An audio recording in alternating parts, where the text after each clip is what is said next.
Chapter 1. Doorway to Recovery. My knowledge of healing principles began many years ago with the practice of social work in 1970. 20 years later, I discovered that these principles transcend the boundaries of social work, and they are very useful to anyone wanting to improve their life. This book will strive to take this process one step further by applying a theory of emotional recovery to social conditions as well as individual problems. What sets social work apart as a profession from psychology, psychiatry, the ministry, and medicine is the importance it places on our emotions and treatment of all facets of a person's well-being. A person, we social workers believe, is an expression of mind, feelings, body, spirit, and environment. What I've learned in my clinical practice is that feelings must be faced openly and honestly before other aspects of personality and living can be adequately treated. Feelings are the doorway to recovery and equal in importance to mind, body, spirit, or environment. To heal, stressful emotions must be faced, released, and replaced with positive emotions. This is the first basic theory I began to study and write about back in 1991. Healing, or recovery, means the ability to experience an increase in the quality of life without constant pain, suffering, and destruction to self or others. This does not mean we won't experience illness, death, old age, loss of income, loss of relationships, or other human hardships, but the pain and constant misery can stop. We do not presently have the knowledge necessary to make our human body impervious to disease or loss. This must remain an ideal state until we become wiser and more skilled in the practice of spiritual wisdom. My definition of healing and recovery therefore applies to the power we do have to respond and overcome any human hardship. It can be manifested in any form that is positive, such as abstinence from addictions, intimacy in relationships, more prosperity, job satisfaction, rehabilitation from injury or crime, or better physical, mental, and emotional health. Positive emotions include 5 basic feelings which will always uplift and heal: peace, hope, gratitude, forgiveness, and love. Stressful feelings will include 5 core emotions that can serve or destroy us: anger, sadness, fear, guilt, and worry.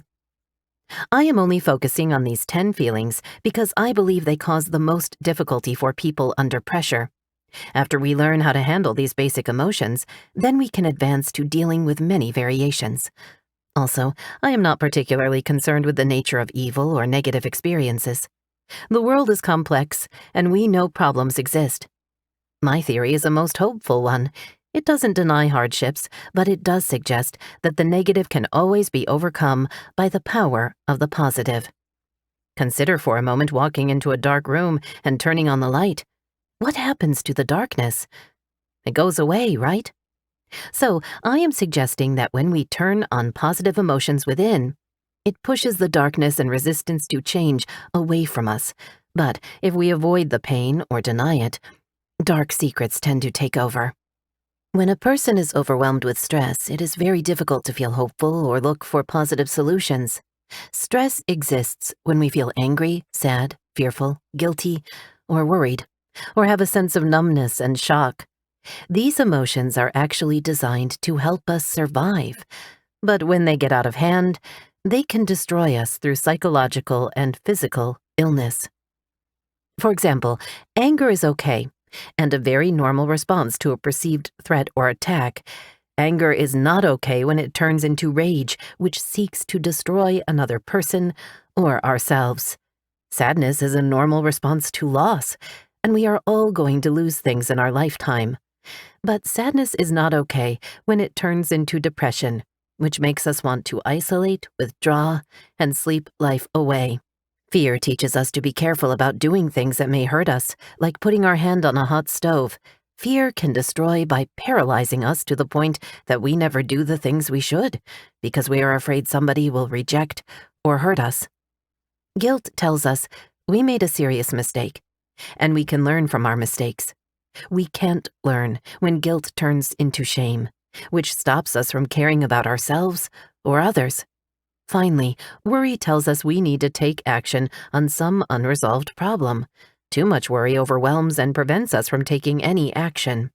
These stressful feelings cause a physical tension and natural body response psychologists call the flight, flee, and freeze response. Unless we release this stress, we become a prisoner to this automatic body response, and our mind will fail to find more appropriate solutions. Furthermore, our subconscious mind apparently controls these automatic reactions to stress. If we can face or verbalize this stress or pain, we give our conscious mind time to consider other more hopeful possibilities. My primary theory about healing and recovery suggests that once we are more aware of our emotions and allow ourselves to experience their discomfort for a while, this, in fact, opens a doorway to the conscious mind to use intellect to reverse or control choices and our behavior. If we block the feelings, numb them by mood-altering substances, project them on others, or just plain run from them, the subconscious mind will seduce us into making bad life decisions. A corollary to this theory follows that just thinking positive thoughts isn't good enough to reverse stressful emotions.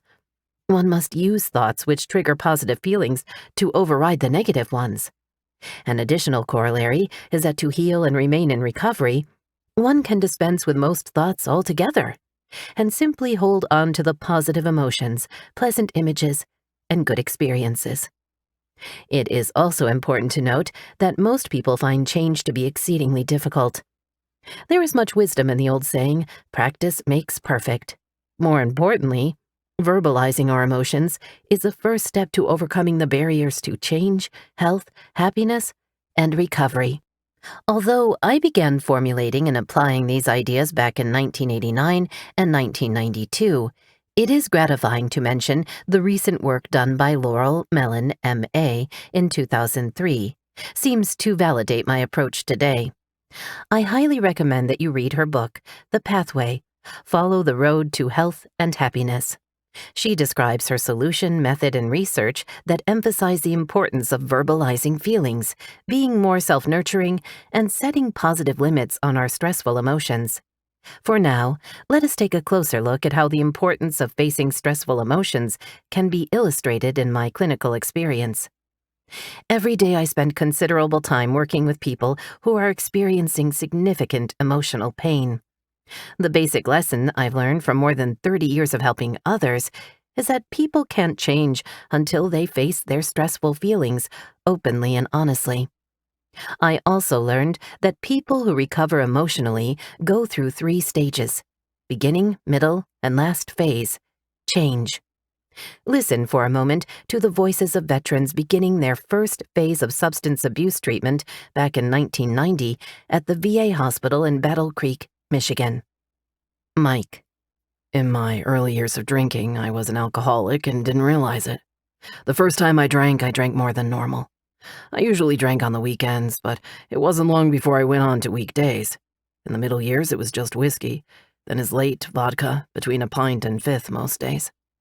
I did a lot of planning in order to drink. I hid bottles all over for later dates. I missed a lot of family events because of alcohol, events that were planned. I tried many different ways to control my drinking.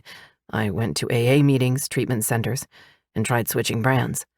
But I could only stay away for about 2 months. Alcohol cost me a job of 18 years. I really couldn't estimate the amount of money I spent on alcohol, but as I'm writing this, I'm in the process of declaring bankruptcy. My appearance must have been pretty bad because when I drank, everybody could tell it.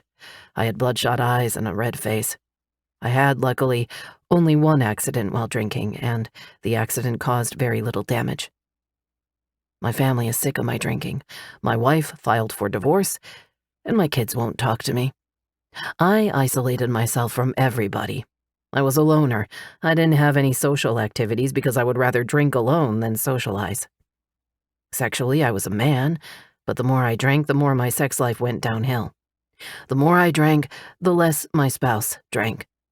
When I was drinking, I was ornery. I always lied about the amount I drank. I lied to get money to drink, and I could never be honest when drinking. William. I didn't really get into alcohol until I was in the Army back in 1969. After I got out of the service, I went on to drugs and more alcohol. All through the 70s, that's all I did. I got high and stayed high as long as I could. These past 3 years, I have stopped using drugs, but continue to drink very frequently and all the time. My preoccupation with alcohol was just like what happened last night. While trying to get some sleep, I'd think about how I'd get up to drink in the morning. And come morning, I'd think of how I'll get a bottle for afternoon. And so on until I ended up drinking all day long. I attempted to control my drinking problem by renting myself some good videos, or other times buying just 2 40-ounce beers. Sometimes I could go as long as a week, other times only 3 days until I just had to have a drink. Yes, I lost some jobs either from stealing supplies or from messing up on the job, and other times drinking or being drunk on the job. I sometimes would skip work just so I could continue my drinking for the whole day. When I was working, I did pay my bills, and with the money left over, that's what I used for my alcohol. I mostly took care of business before or while I was drinking, but soon I was drinking on the way to pay bills and never got there. The effect on my family was that my wife didn't care for me getting drunk. She worried that me and one of her kids would get into an argument or fight. Sometimes the kids didn't respect me when I was drunk around their friends. Other times, I'd get on them for not doing their housework like they were supposed to do. My feelings change when I'm drinking. When I'm high, I like to talk about things that concern me. I don't talk just to hear myself. I can deal with conflicts when I'm on liquor or sober. I'll talk it over, but if the person I'm talking to wants to go further with it, that's all right with me. I love a good fight. Lately, liquor has caused me to get depressed. Like when one of the kids say that I'm not shit, but a loser. Then we'd get to fighting. I do have character. I have more than one skill. Finished school, and even though unemployed, still managed to help their mother raise them and keep them out of jail. Yes, I am, or should say I was, powerless over alcohol, but hard times helped me to become an alcoholic. I'd try my best, and after that I'd go and get me a drink when the day was over and try again the next day. Are these insane behaviors? No, I don't think so. But if someone makes me angry on purpose, I won't think twice about kicking some ass. And those thoughts are when I'm sober or drunk. I've had suicidal thoughts many times in my adult life, but I can't ever go out like that. When I gotta go, then I go, fighting. That's the only way for me to die. Joe. The minute I got up, I would go to the icebox at 5 a.m. and grab a beer, and see how many I had left for that day. The only time I hid beer was when I quit and started again. I looked forward to when I could use 24 hours a day. My whole life has been promising my family we will do this or that, and on purpose get drunk before we did it, so I wouldn't have to do it. I try to control it by saying I'll only drink 2 or 3 beers or 2 mixed drinks. I quit whiskey for beer, sought treatment at the VA and quit for 2.5 years. I went to AA and went off my Antabuse. I thought a few wouldn't hurt me, but a few put me right back to a drunken bum. Yes, it has cost me a lot. Legal costs have run me about $12,000. Car insurance for high risk, $8,000. Medical, $4,000. Loss of work time around $15,000. Lost new truck, $6,000. Loss of home because I didn't make payments, and I still owe the VA $7,200 loan money. Spent around $4,000 to buy drinks for other people. When will it end? My wife can never count on me to do what I said I would do. She doesn't really care anymore if I'm there or not. My oldest son won't have his friends over anymore because I'm drunk so much. My youngest son hates me and sticks up for his mom. He wishes I wasn't even there at times. I ran my good friends off with my drinking. I was a scout leader for 3 years until they didn't want me anymore because they could smell booze on my breath all the time. I am a passive person at first till I get shit-faced, and then I yell a lot. As for conflicts, I just ignore them. I've started to go downhill very rapidly, falling all the time, blackouts, and it doesn't even taste good anymore. Dan. Experimentation in the middle years led to narrowing my drugs of choice to just a few, but increasing the amount and frequency. As the price went up and my income down, I found alternative methods were needed to acquire the substances. I began buying in quantity and selling in smaller quantities for a free or cheap high, while at the same time I went further and further into debt, and I would spend more and more time acquiring drugs and paraphernalia. In later years, attempts to control or stop using resulted in bad temper, needless hostility, depression, inferiority complex, authority problems, stubbornness, worry, and alienating others. This progressed to using at work, and that almost cost me a finger one time. Soon, drinking became an everyday occurrence. I started coming in late, calling in sick. When I was there, I was not as efficient as I should have been. Procrastination became a real problem. I have lost my wife and children, the house, several vehicles, stereos, TV, and VCRs, miscellaneous belongings, tools, everything but my clothes. I also have lots of debt from the divorce, which was a direct result of alcohol and drug use. Mom and Dad trusted me, but I breached that trust when I would use their vehicles for drinking, rather than doing what I said I would do. When they gave me a place to live to get my life back together, I kept coming home drunk or high. I hurt my older brother, Steve, because I would hardly talk to him, and I wouldn't show up for his kids' birthday parties. He couldn't rely on me to help him when he needed it. My wife was hurt when I couldn't help her start her own business, and I was always coming home drunk. I never helped her do the things that needed to be done, or I'd start projects and never finish them, or I'd forget to buy them presents for Christmas and birthdays. When we divorced, the children were hurt again. I became isolated from everyone who wants to help me, and I only hurt myself more. I feel good about being a man, but I feel incompetent in that I don't have a special someone to share my feelings of love and life with. Isn't it amazing how much pain these men are experiencing? Yes, at times I felt overwhelmed with the complexity of their problems. It's the recovery principles of letting my spirituality shine and flow that helped me transcend their stress and suffering. I've learned that for people to share openly their painful emotions, the professional trying to help must also feel that pain and demonstrate through words, actions, and nonverbal behavior the ability to replace all the stress with soothing, comforting, emotional acceptance, however we define our faith in the positive. We will talk more about this spiritual process to social work treatment in the last part of this book. As mentioned, these veterans are at the beginning of their healing and treatment process. Notice they do an adequate job describing their losses, but have serious difficulty verbalizing precise stressful emotions like anger, sadness, or fear. Toward the middle of their treatment, they become more comfortable with talking about negative and positive feelings. This second or middle phase of growth and progress in facing emotions will be presented in the form of a group therapy session. This actually happened toward the end of a treatment program at Battle Creek VA Hospital around 1991 called the Substance Abuse Treatment Unit, SATU. It's Friday, and the guys will complete their program next Wednesday. I've spent the last 2 weeks teaching them recovery principles and rehearsing relapse prevention techniques. I wonder what their reaction will be to their homework assignment. It's time to start our meeting. Everybody is seated in a circle. Now they are ready to get started. 9 veterans appear to be seated comfortably on the modern and colorful vinyl chrome chairs. The blackboard is on the dirty white wall behind the group. Marty is seated to my left. Then Vince, Robert, John, Herb, Charlie, Josh, Al, and James, who is on my right. Some are staring quietly at the brown checkered tiled floors.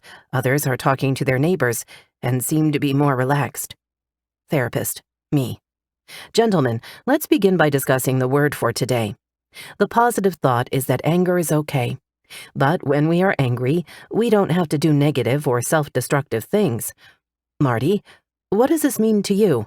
Marty, 37, overweight, wears glasses, white, college-educated, unemployed, divorced, and an alcoholic. Well, obviously you are saying we can handle anger in better ways, but that is easier said than done. Vince, 36, soft-spoken, sharp, African-American, unemployed, divorced, and a cocaine addict. Yes, I agree with Marty, but I am learning that I can choose to be pissed off or not. I know when things are starting to heat up in my conversation, and I don't have to let things blow up. Robert, 36, tall, thin, African-American, unemployed, and addicted to crack. Well, I don't know about the rest of you guys, but I sure blow up a lot. John, 37, short, nervous, college-educated, African-American, employed, separated, cocaine addict. Yeah, I'll admit to having a problem with my temper, too. Everybody laughs. I know it's a red flag. I just gotta stop and think before I react. Therapist. Okay, guys, can anyone else relate to the word for today? We're talking about how to deal with anger.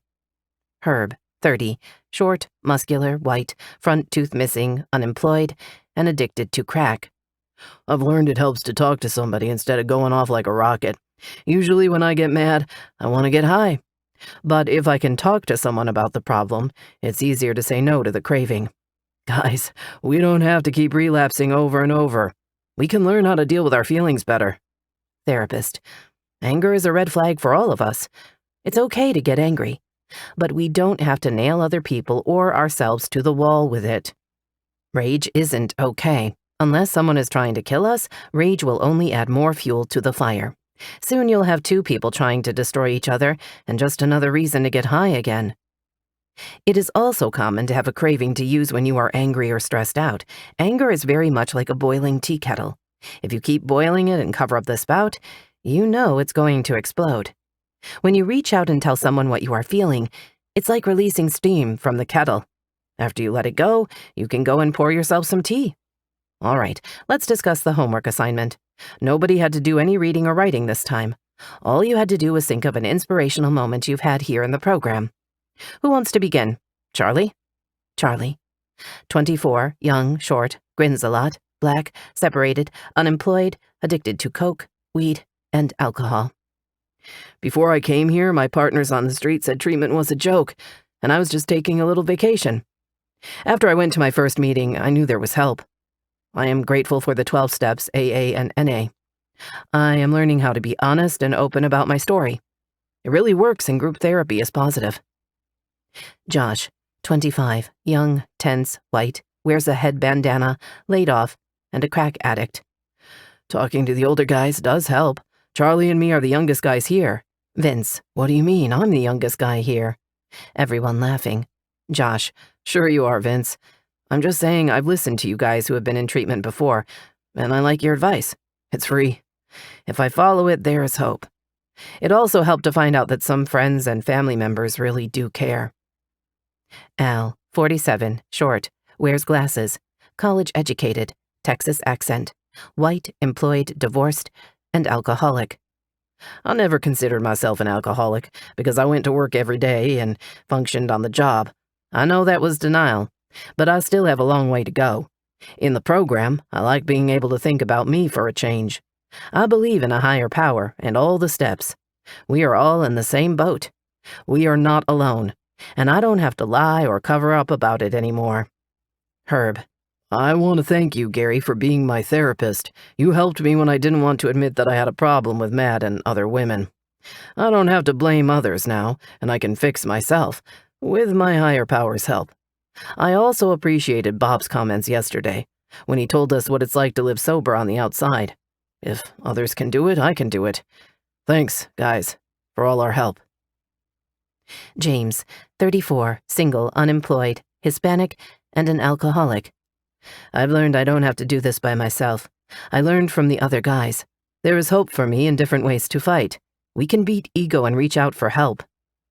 John, you helped me in the group by just being more positive, Gary. Also, the recovery card is very useful. I now have a tool to help prevent relapse. I never had that before, and I will use it a lot. Robert. This is the second time I've been here. It's a whole lot different from last time. I've learned a lot, especially from Bob, our guest speaker yesterday. He said if we work the program, we can get our respect back, and maybe even the people we care about and love. I've also learned not to go from steps 1 to 3 and then skip to 12. I've got to work steps 4 through 9, and deal with my feelings before I have a better life. Vince. Learning the 12 steps and how they really work was really inspirational for me. I am glad for that, and I see them as something I can really use. Before it was just NA gibberish.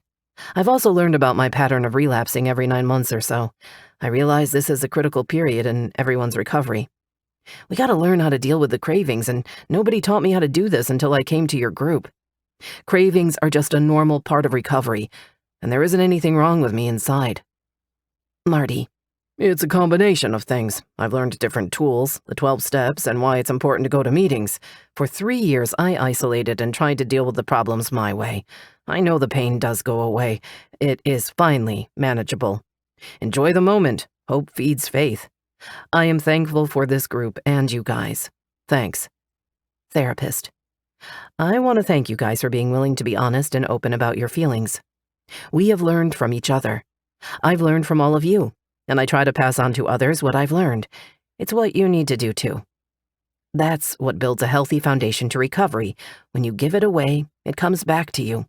It's the fellowship, it's the caring, it's the love. There are lots of higher powers all around us, but positive power, the light, only works through us and for us. Thank you for sharing, gentlemen. Now let me give you a few pointers on step 11, which talks about prayer and meditation. The ability to start a recovery process by facing emotions should be evident from the previous examples. Of course, just saying the right words doesn't mean there has been any internal change. As I keep saying to my guys, talk is cheap. Now show me by your actions that you really want recovery. These veterans were able to verbalize more clearly and openly stressful emotions like anger and positive emotions like hope and faith. As I mentioned before, this is a good example of the middle phase of the emotional recovery process.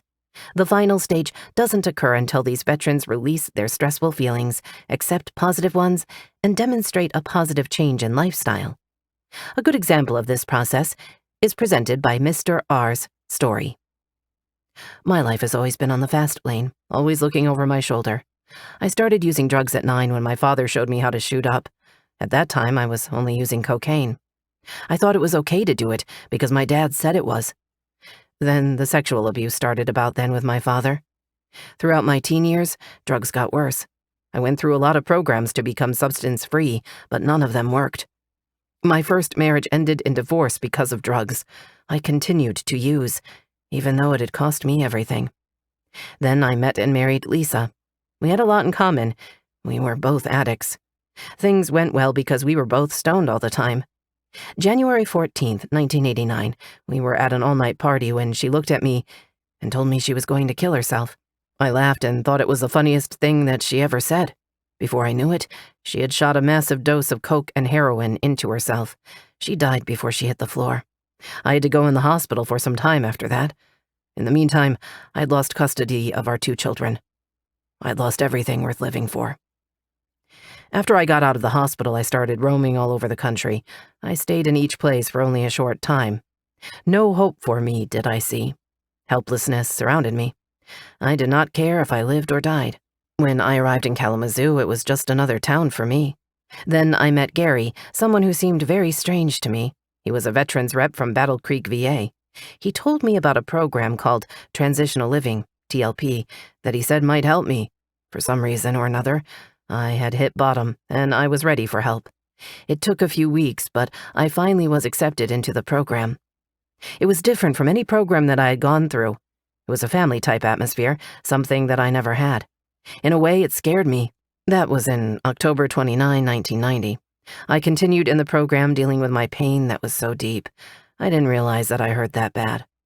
In mid-December, I lost control of myself. I was dealing with too many things at one time. I was admitted into the VA hospital for my own protection, and I stayed for about 3 or 4 weeks. After I was discharged, I went back to Kalamazoo and did not stay clean for very long, only 7 days. However, Gary came down there to pick me up again and took me back to the hospital, where I stayed for another 2.5 months. I had finally decided I was tired of hurting, tired of running. I desperately wanted help. When I completed my hospital stay, I went back to TLP. I was able to deal with my problems a little easier. It was never easy, but I was able to start. I completed the program in July of 1991. I have been able to deal with things a lot better and face them head-on. Still to this day, I have to continue to work on my problems. Though I still have real rough times, I know that life is worth living. I have learned to live again, and I am still learning to love again. I have moved from TLP, but I continue to work there so that I can carry on. And I have been clean and sober now for almost a year.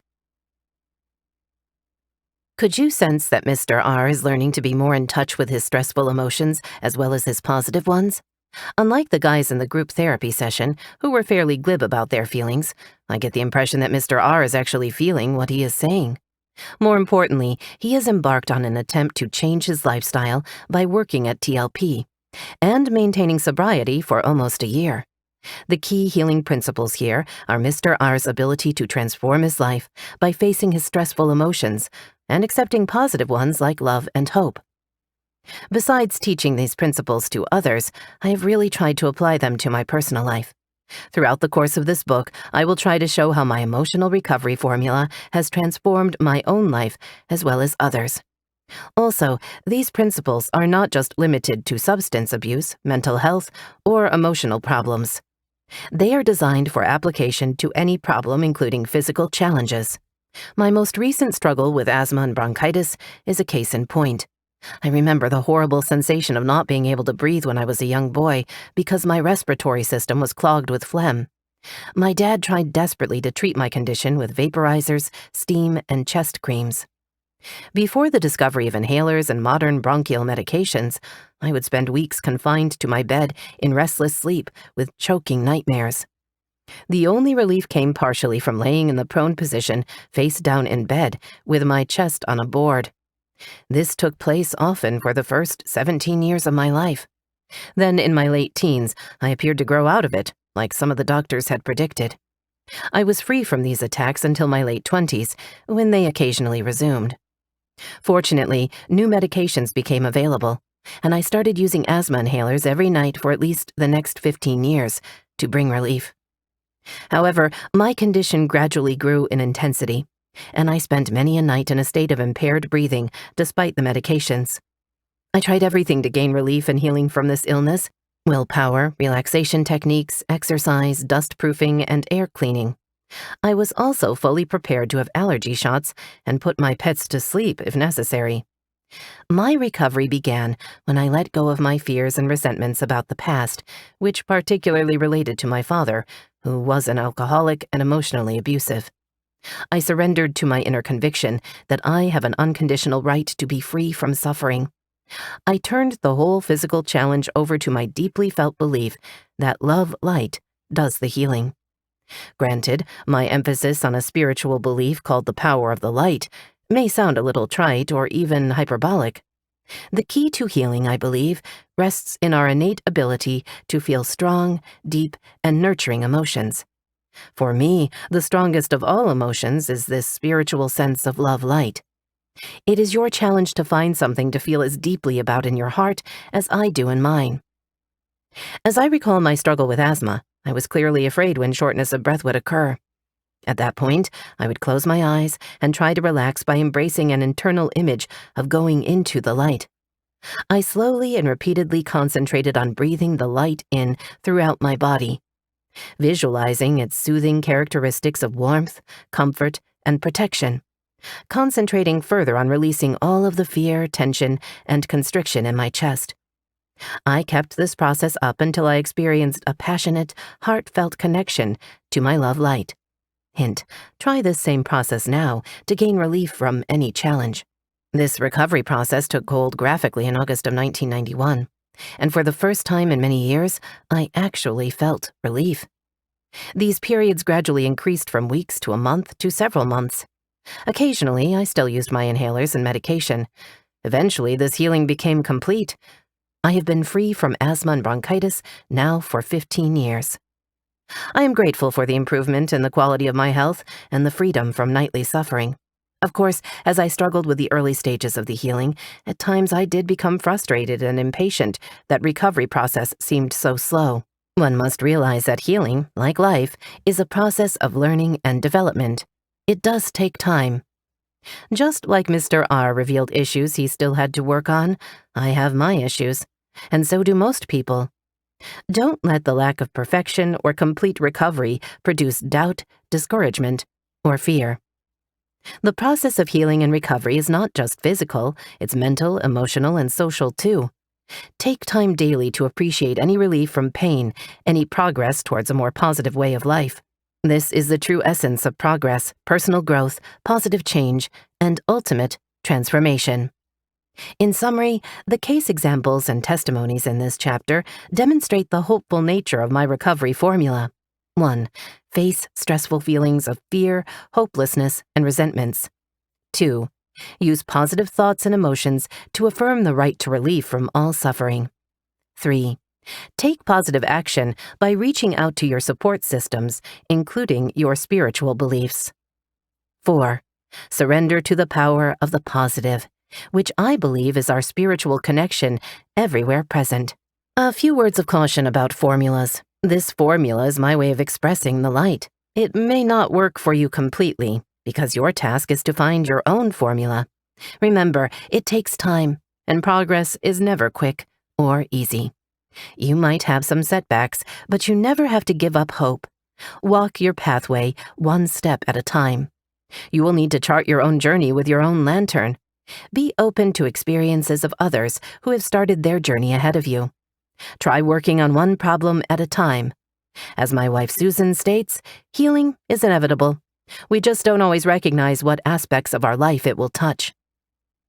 In terms of our discussion about stressful emotions, the goal is to identify them, release the pain, and replace the discomfort by feeling positive feelings. Not only are these principles important for physical and emotional health, it is long overdue to apply them to social health and cultural change as well. America is full of unlimited possibilities, but it also has many social maladies. At the end of each section in this book, I will focus on applying healing and recovery principles to social reforms. It will be interesting to see if personal growth and development can ultimately lead to our increased participation in cultural change. For now, one last point to keep in mind is this. Healers have known the importance of negative and positive emotions for centuries. The ancient healing arts of homeopathy, yoga, meditation, and Tai Chi all emphasize the significance of obtaining a mental state of inner calm and peacefulness, key elements in all forms of recovery. Let's find out more about